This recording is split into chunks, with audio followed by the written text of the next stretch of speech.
মেনে চলে তার সম্মান আর সাধারণ মানুষের সম্মান থাকে না। আল্লাহর নৈকট্যপ্রাপ্ত ফেরেশতাদের সম্মান যেমন, আল্লাহ তাদের সম্মান তেমন বাড়াইয়া দেয়।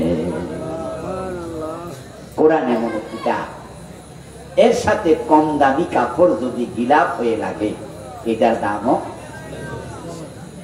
এটার পায়ে লাগে না। ভুলে পায়ে লাগলে মানুষ তো মুখা। কোরআন এমন এক কিতাব, এর সাথে যদি রেয়াল লাগে, আমের কাঠ দিয়া তুলার কাঠ দিয়া রেয়াল বানায়, কোরআনের গায়ে যখন রেয়াল লেগে যায় এমন দাম বাড়ে। 5 লাখ টাকা দিয়া খাট কিনেছেন, বক্স খাট চন্দন কাঠ দিয়ে বানিয়েছেন, 10 লাখ টাকা দাম।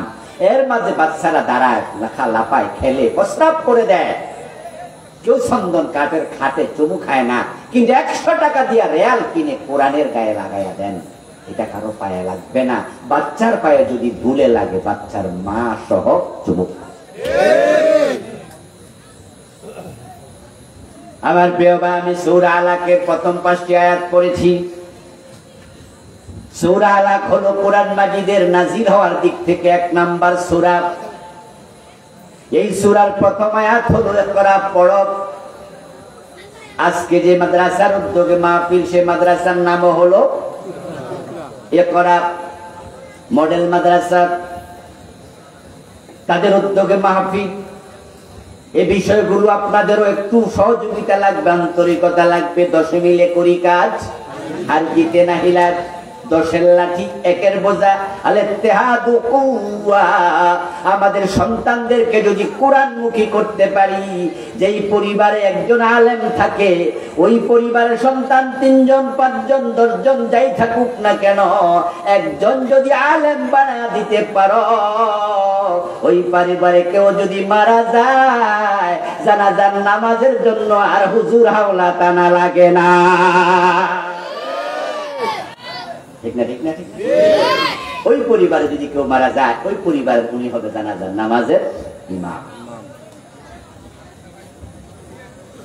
ও দোস্ত আমার, আপনার সন্তান যদি আপনার জানাজার নামাজ ইমাম হয়, আপনার এটা বড় সৌভাগ্য। কারণ মসজিদের হুজুর যখন জানাজার নামাজের ইমাম হইয়া নামাজ পড়াইলো, লাশের সামনে দাঁড়াইলো, 3 নাম্বার তাকবীর দেওয়ার পরে একটা দোয়া আছে, আল্লাহুম্মা গফিরলি হাইয়িনা ওয়া মাইয়িতিনা। এই দোয়া যখন হুজুর পড়ে, আল্লাহ তুমি আমাদের মৃতকে ক্ষমা করে দাও, মসজিদের ইমাম সাহেবের দোয়াটা মুখ দিয়ে বের হয়, মুখ থেকে আসে। আর যদি ইমামটা হয় আপনার নিজের ছেলে, তার দোয়াটা কলিজার ভিতর থেকে আসে। ও প্রিয় ভাইরা, যেই ঘরে একজন আলেম থাকে, ওই ঘরে দোয়ার অভাব হয় না।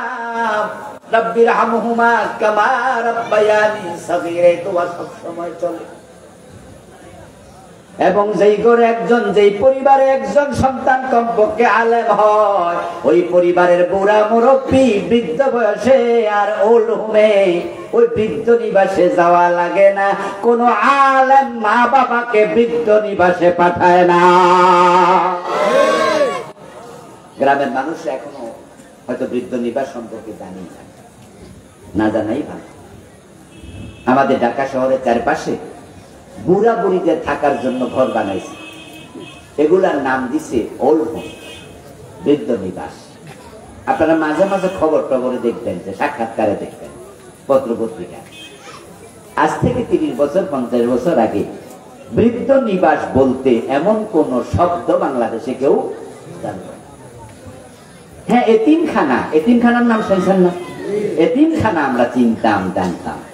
ছোট ছোট বাচ্চা, মা বাপ হয়ে গেছে, থাকবো কই? এতিমখানা দিয়ে। কিন্তু মা বাবা বুড়া হইলে থাকবো কই, এই প্রশ্ন কোনদিন আমাদের মাথায়, আমার মা বাবা থাকবো কে, কি প্রশ্ন হইল? ভিক্ষা করে খামো, দরকার হলে বাবা মার ভিক্ষা করে খাওয়ামো। মানুষ গ্রামে আসবে তো প্রয়োজনে রক্ত ভিক্ষা খাওয়ামো। আর ঢাকার চারপাশে এখন 50-এর বেশি বৃদ্ধ নিবাস তৈরি হয়ে, এমন বৃদ্ধ নিবাসও আছে যেখানে বুড়া বুড়ির সংখ্যা 500-র বেশি।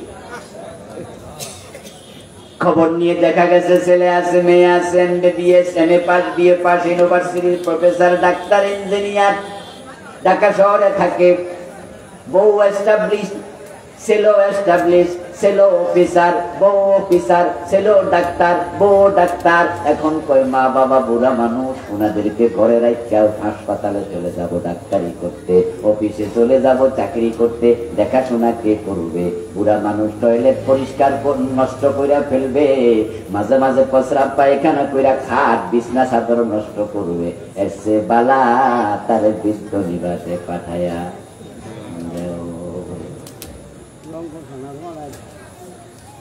ও দোস্ত, বাংলাদেশের খবর বলছি, অলরেডি 50-এর বেশি হয়ে গেছে ঢাকার আশেপাশে। কিন্তু আজ পর্যন্ত কোন আলেমের মা, আলেমের বাবা বৃদ্ধ নিবাসে আছে এমন খবর আমরা আজ পর্যন্ত নাই। আপনাদের গাজীপুরে মাঠটা একটা এলাকা আছে গাজীপুর শহরের সাথে, ওখানে এক মাহফিলে বছর 2 আগে যিনি প্রধান অতিথি, তিনি আমার আগে একটু বক্তৃতা দিলেন। এই বক্তৃতায় তিনি তখন বললেন যে ভাইয়েরা, যুবকেরা, মা বাবারে বৃদ্ধ নিবাসে পাঠাইও না। আমি গতকালকে অমুক জায়গায় একটা বৃদ্ধ নিবাস পরিদর্শনে গেছিলাম।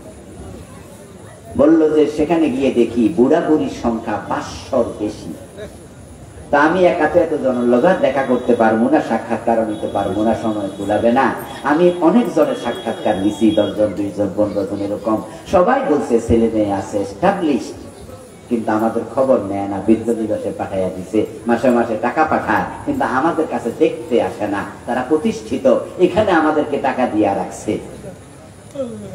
তবে আমি যাদের সাক্ষাৎকার নিয়েছি তাদের মাঝে ছেলে আলেম এই কথা একজনও বলে নাই।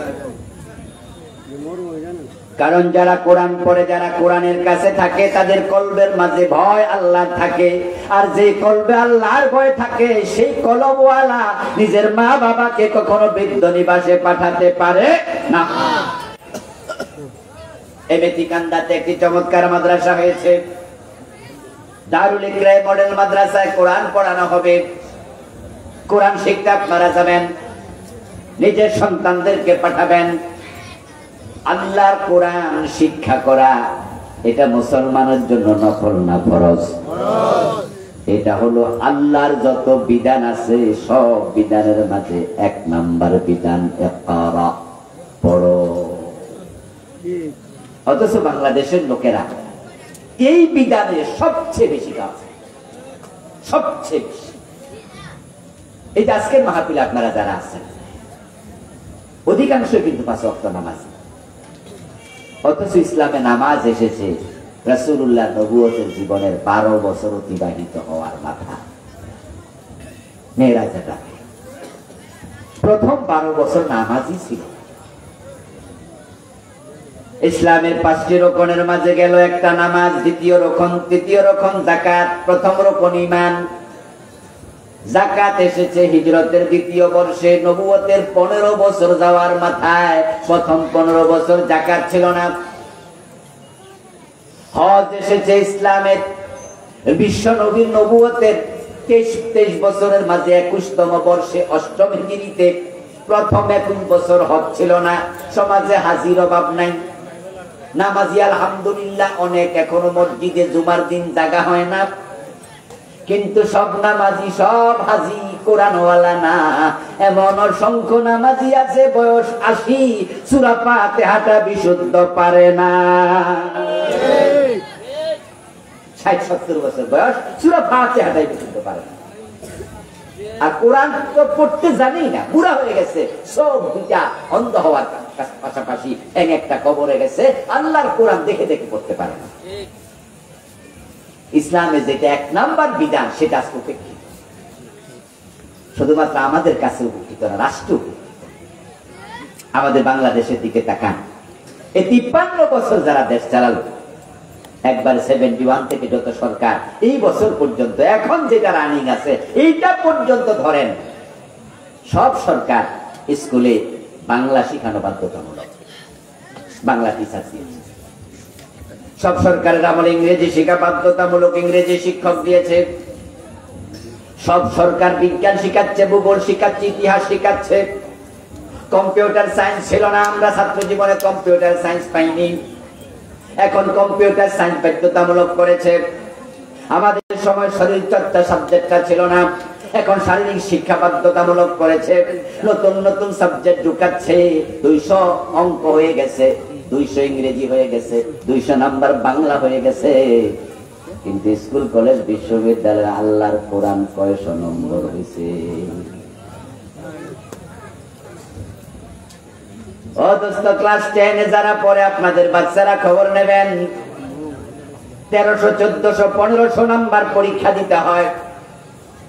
অঙ্ক 200, ইংরেজি 200, বাংলা 200, ইতিহাস, ভূগোল, বিজ্ঞান কত, কিন্তু আল্লাহর কোরআন 1 নাম্বারও নাই, রাসূলের হাদিস 1 নাম্বারও নাই। ইসলামী শিক্ষা নামে একটা সাবজেক্ট আগে ছিল, এখন এটা তুইলা দিছে, এটা অপশনাল হয়ে গেছে ইন্টারমিডিয়েটে, না পড়লে কোনো অসুবিধা নাই। অথচ ইংরেজি, বিজ্ঞান, ভূগোল, বাংলা সব হলো মুবাহ। শিখলে শিখো, না শিখলে অসুবিধা নাই। এজন্য কিয়ামতের দিন আল্লাহ ধরবে না। কিন্তু কোরআন শিখা মুবাহ, নফল না ফরজ? না শিখলে আল্লাহ ধরবে কিনা? ওই আসল সাবজেক্টের খবর নেই, আসল সাবজেক্টটাই নেই। অথচ মুসলমান 92%। আমাদের ট্যাক্সে দেশ চলে, সরকার চলে, চাকরি বাকরি যারা করে তাদের ব্যবসা, তাদের বেতন চলে। এই 53 বছরে কেউ কোরআন ঢুকালো না, কারণ তারা কোরআনওয়ালা মুত্তাকি মানুষেরা ক্ষমতায় যায় নাই। আল্লাহ শুকরিয়া, 53 বছর পরে 5ই আগস্টের বিপ্লবের মাধ্যমে আল্লাহ এবার সুযোগ দিয়েছে। আমরা আলেম ওলামারা, পীর বুজুর্গরা, কোরআনওয়ালা, নামাজওয়ালারা যদি একমত হয়ে যেতে পারি, এবার আল্লাহর কোরআনকে সংসদে ঢুকানোর ব্যবস্থা হয়ে যেতে পারে। এবার সে সুযোগ আসছে, এই সুযোগটা এবার আল্লাহ নিজে করে দিচ্ছে। এই সুযোগ আল্লাহ করে দিয়েছে। জুলাইয়ের আন্দোলন, অগাস্টের বিপ্লব কোনো মানুষ করে নাই, করছে ডাইরেক্ট আল্লাহ। এই ছোট ছোট বাচ্চাগুলো স্কুল কলেজে পড়ুয়া, ইউনিভার্সিটি পড়ুয়া, আমাদের ভাইয়েরা, সন্তানেরা, ওরা ছিল ওসিলা। এগুলাকে আল্লাহ আবাবিল বানায় পাঠাইছে। এগুলা রাস্তায় যে নামছে, বুকের মাঝে শহীদ আবু সাইদ যখন গুলি নেয়, বুক ঝাঁঝরা হয়ে যায়। এটা দেখে সন্তানরা পালায় নাই, পরে দিন রাস্তায় আরো বেশি আসছে।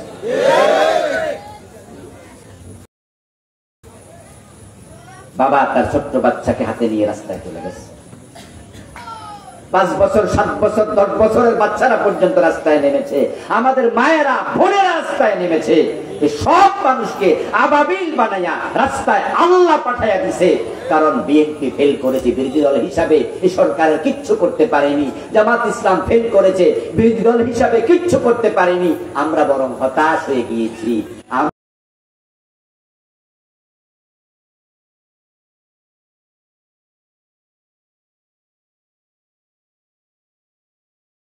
আমরা ভেবেছি কিচ্ছু আর হবে না।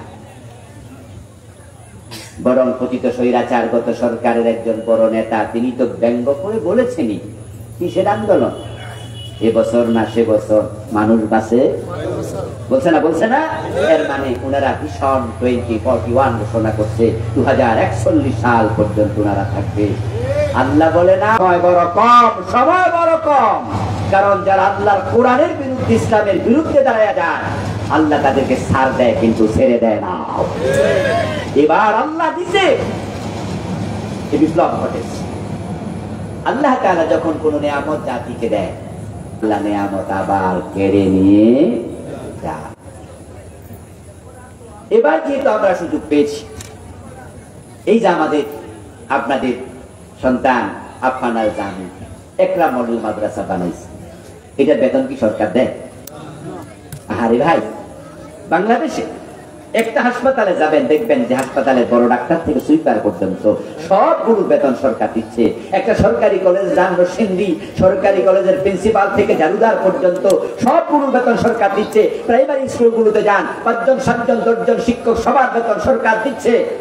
কিন্তু আপনি যান ইবতেদায়ী মাদ্রাসা বেতন দেয় 2500 2000, আবার অনেকগুলো মাদ্রাসার সরকার 1 টাকাও দেয় না, এবং হাসপাতালের যে মসজিদ আছে একজন মাত্র ইমাম, একজন মাত্র মুয়াজ্জিন, দুজনের বেতনও ভিক্ষা করে কালেকশন করা লাগে।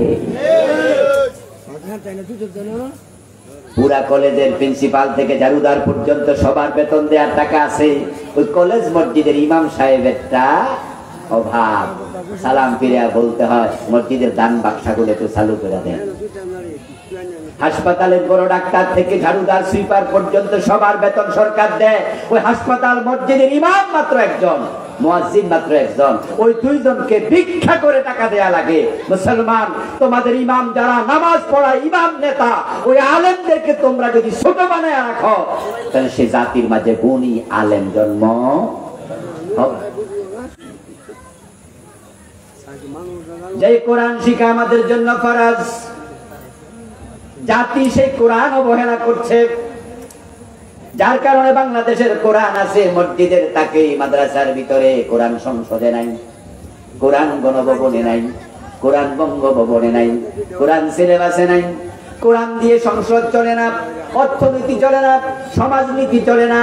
অথচ নবী মুহাম্মদুর রাসূলুল্লাহ সাল্লাল্লাহু আলাইহি সাল্লাম যখন মদিনার প্রেসিডেন্ট ছিলেন 10 বছর, আপনারা একটু আওয়াজ দিয়ে বলুন তো, আমাদের নবী মন মতো দেশ চালাইছেন আল্লাহর কোরআন মতো?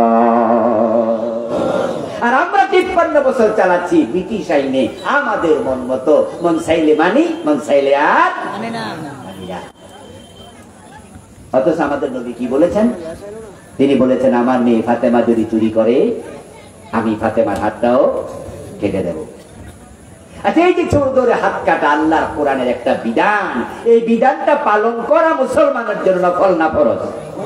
তো 53 বছরে ফরজটা একদিনও মানলেন, একদিনও মানলেন না।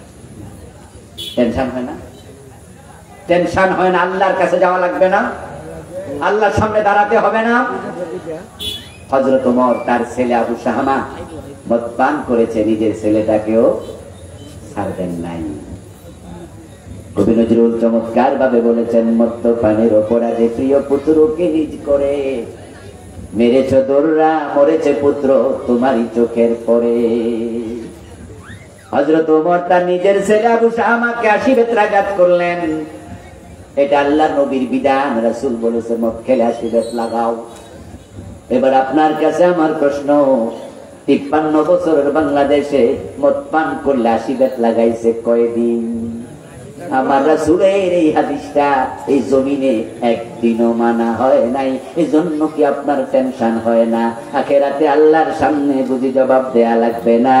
ও দোস্ত, আল্লাহর জান্নাত পানসি বাইতে হাসতে হাসতে পাওয়া যায় না।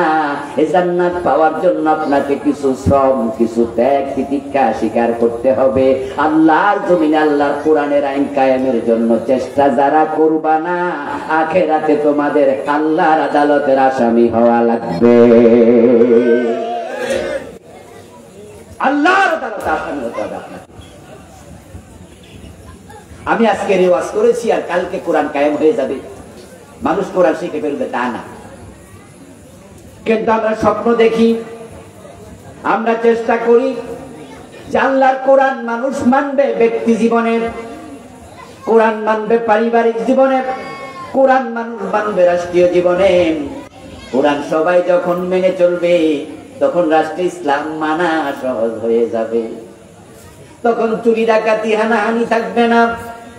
আমরা রোজা নিয়ে বের হবো, আবার রোজা নিয়ে ঘরে ফিরবো, কিন্তু অবস্থা তো সমাজে এত খারাপ, রোজা নিয়ে বের হইয়া নিরাপদ রোজা নিয়ে ঘরে ফেরার পরিবেশ নাই। কারণ স্কুলে যাও, বাজারে যাও, কলেজে যাও, যাও অফিসে আদালতে, কত বেপর্দা মহিলা চোখের সামনে পড়ে। যখন রোজাওয়ালা বেপর্দা নারীর দিকে চোখ দেয়, চোখের খেয়ানত হলে রোজা ছিদ্র হয়ে যায়। ভালো রোজা নিয়া বের হইছে আর ছিদ্র রোজা নিয়া ঘরে ফিরছে। কারণ সিনেমার পোস্টার এমন জায়গায় লাগায় যেখানে বুড়া মিয়ার চোখ। সিনেমার দোকান, আপনার চা দোকানের মাঝে সিনেমা পোস্টার লাগাই রাখে, বিভিন্ন ফিয়ারের মাঝে লাগাই রাখে। আপনি একটা আয়না কিনবেন বাজারে যাইয়া, যে আপনার বউ কইছে যে আয়নাটা ভেঙে গেছে, একটা আয়না কিনে আনেন। তো আপনি 150 টাকা দিয়ে একটা 100 টাকা দিয়ে আয়না কিনছেন, বাড়ি যায় উল্টে দেখেন যে আয়নার অপর পিঠো বেডি ফ্রি।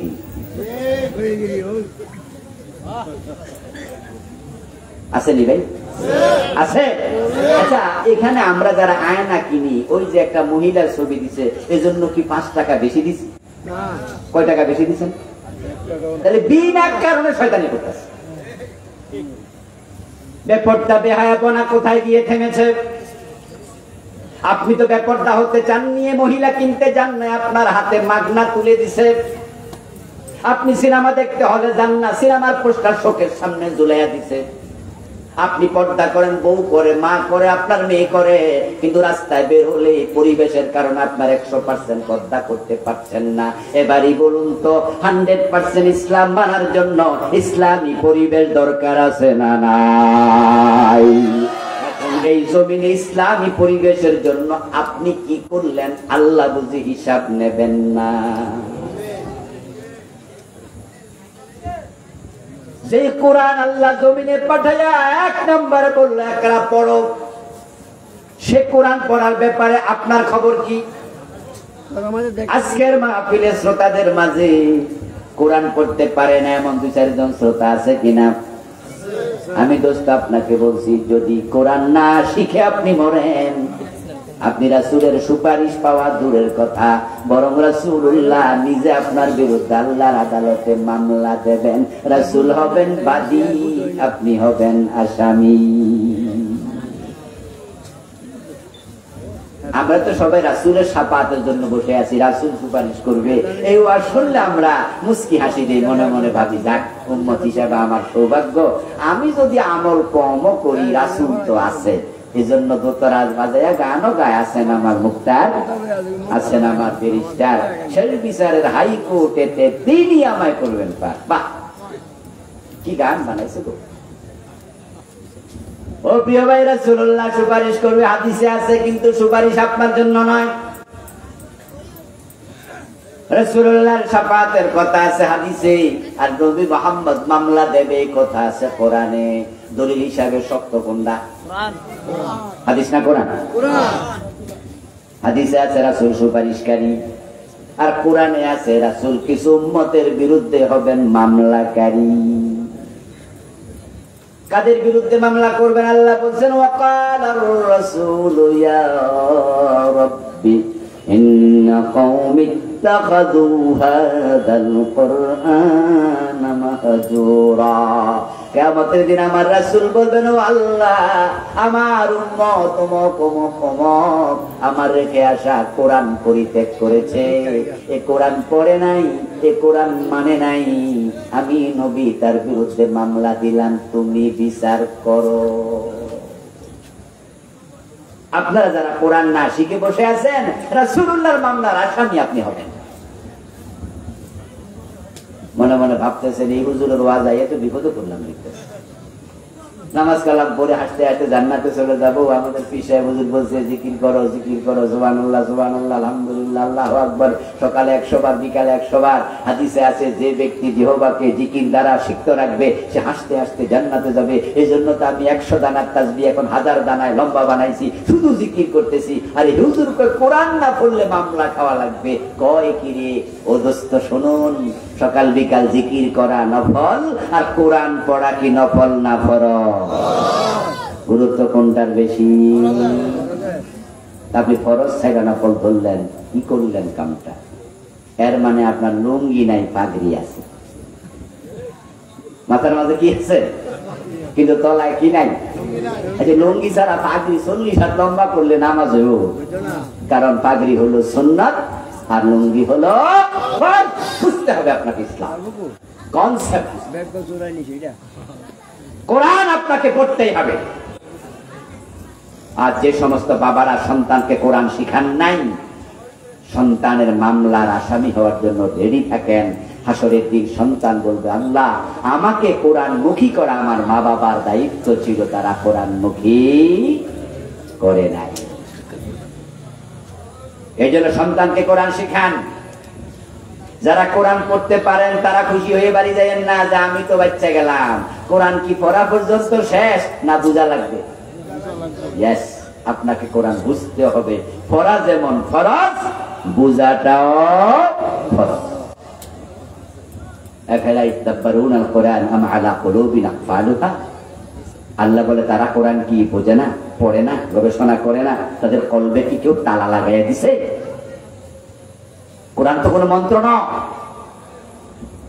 যেমন কিছু মন্ত্র আছে দেখবেন যে বিভিন্ন ইয়ারা ঠাকুররা পড়ে, অং অং চং চং বং বং বং করে না? তো এগুলো অং বং চং চং করলো, যে ঠাকুর পড়লো হে বুঝলো কিনা আমরা জানি না, কিন্তু আমরা যারা শ্রোতা আমরা বং সং ছাড়া কিছু বুঝলাম না। এটা কোরআন কি এরকম কিছু যে ইমাম সাহেব পড়লো হুজুরে বুঝুক আমার দরকার না, এরকম না। কোরআন মন্ত্রের কিতাব নয়। এই জন্য যে হুজুর পড়ছে সে হুজুরও বুঝবে, আপনি যে মুসলমান এটা আপনাকেও বুঝতে। কোরআন বুঝার কিতাব, শিখার কিতাব, মানার কিতাব। খুব কঠিন কিছু নাকি? মনে মনে ভাববেন যে হুজুর এত কঠিন ইসলাম, না হয় ব্যর্থ যেতে পারবো না। আমি বলবো দোস্ত, কোরআনকে যে কঠিন বলে তার ঈমানই থাকে না। কারণ কোরআনকে আল্লাহ নিজে কোরআনের 3টি আয়াতে পর পর বলেছেন, ওয়ালাকাদ ইয়াসসারনাল কোরআন, আমি কোরআনকে সবচেয়ে সহজ করে দিয়েছি। কোরআনকে কঠিন বললে আয়াতে উল্টা হয়, ঈমান চলে। এবং আমি বাস্তবে দেখেছি কোরআনের মতো সহজ কোনো কিতাব নাই। কারণ আমি নিজে দেখেছি, 2 চোখ নাই, জন্মান্ধ 30 পারার হাফেজ। এরকম কি আপনারা দেখেন নাই? আপনি এর কঠিন কিতাব কেমনে বলতেন? যে অন্ধ বেড়া 30 পারা মুখস্থ করে ফেলছে।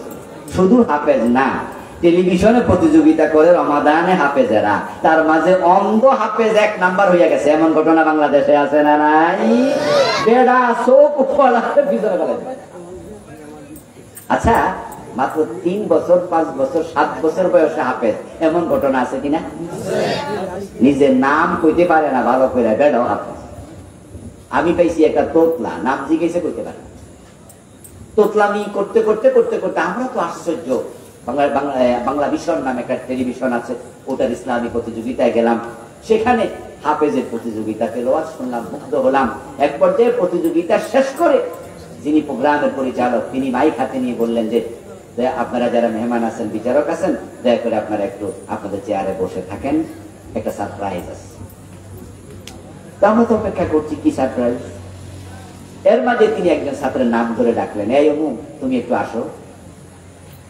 অমুককে আসতে বলছে, সে আসছে। আসার পরে এবার উনি মাইক হাতে নিয়ে প্রশ্ন করছে, তার হাতে একটা মাইক, ওনার হাতে একটা মাইক, কটলেস তার বিধি। উনি প্রশ্ন করতেছে, বাবু তোমার কি নাম? এই কিছুক্ষণ আগে পরীক্ষা দিয়ে গেছে, আমাদের সামনে প্রতিযোগিতা দিয়ে গেছে। এখন তো বাবু না বলতে পারে না, বাবু তো তোতলাচ্ছে। আমি এটা দেখালাম না আপনাদেরকে। তোতলা ভাইয়েরা যদি 2 জন এখানে থাকে একটু মনে কষ্ট পাবে যে হুজুর আমরা দেখাইতেছি, ও তোতলাচ্ছে। আমরা তো অবাক, এই মাত্র কোরআন পড়ে গেল, নাম বলতে পারে না, কিন্তু সে যখন কোরআন পড়েছে আমরা বুঝতেই পারি না সে তোতলা ছিল। কোরআনকে সহজ করেছেন কে? আল্লাহ। আপনারা যারা এখানে শিক্ষিত মানুষ আছেন, যদি আপনাকে আমি বলি গরুর রচনা লেখেন, তো পারবেন না? গরুর রচনা 2 পৃষ্ঠা লেখেন, পারবেন।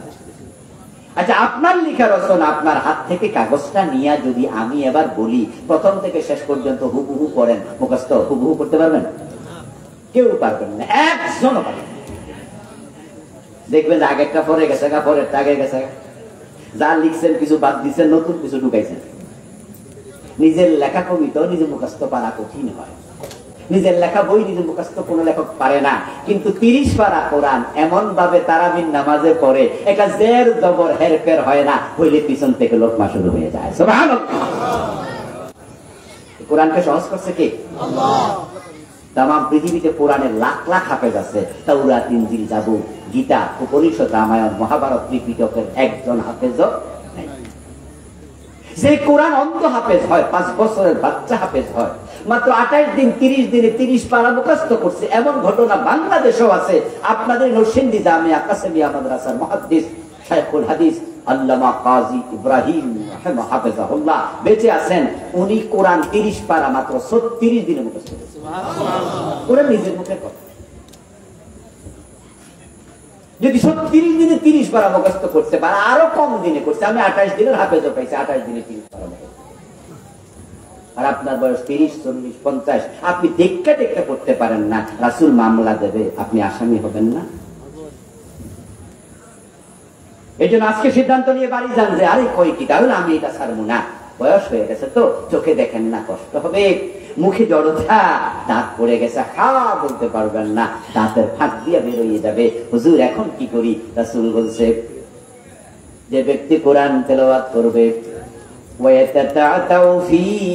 কোরআন পড়তে গিয়া ধাক্কা খাবে, কষ্ট পাবো, আলাইহি শাক্কুন, এটা তার জন্য কষ্টের, লাহু আজরান, এমন পাঠকের আমল নামায় আল্লাহ দ্বিগুণ সওয়াব লিখতে থাকবেন। কিন্তু আপনি কোরআন ছাইরা মরেন না, কোরআন ধইরা মরেন। প্রিয় নবীজি বলেছে যে ব্যক্তি কোরআন শিখতে শিখতে মারা যায়, আল্লাহ তাআলা তার উপর এত খুশি থাকেন, তাকে কিয়ামতের দিন যখন জান্নাত দেবে, তার জান্নাতটা নবীর পাশের জান্নাত দেবে।